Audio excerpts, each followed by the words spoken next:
Kasi meron po tayong ginagawa rito. Skyward. Yan. Yan po, Skyward. Baliktad. Ilang inches ba to? 24. Sa mga ka-technician, no? Yung Skyward niya ay sira yung board. Bakit po sira? Buti na lang, meron akong board.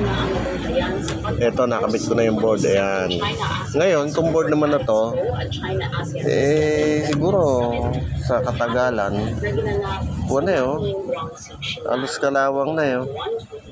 So, hindi na pwede. Kung aalisin ko to, ililipat ko to sa akin.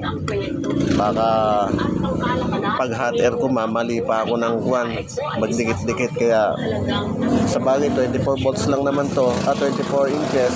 Palit board na lang tayo. So, matino pa naman yung LCD niya, chinek up ko. Ayan o. Medyo may mga kalawang pa nga. Pero pwede na to mga technician. So, tingnan natin kung under yung board ko na kinabit. So, parehas lang naman yan. Parehas na parehas. Ayan o. So, ayan. Ayan, tingnan natin. So, ang voltahe nito, ang input nito ng power supply is 12 volts. Ayan. Ayan. So, power. Ayan. China's rich cultural heritage Ito yung power niya. 5,000 years that moves on as complex cultures in the world. With its unique customs, traditions, and practices, China has a long power on na siya. Tingnan natin kung lalabas. exploring its fascinating culture. O, pwede. Matino pa yung LCD niya, mga ka-technician. Pwede pa to. Lagyan nga natin ng input, mga ka-technician. Ayan pa, mga ka-technician. Nilagyan na natin siya ng input. Tingnan natin kung okay, dito pala siya naka-audio-video. Video muna natin. Ayan, mga ka-technician, ang linaw pa, oh.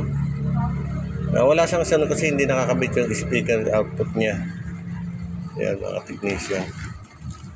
Hindi pa nakakabit yung speaker niya. Saan ba yung speaker? Ito. So, okay, mga ka-technician. Ito yung BP noise. So, okay na.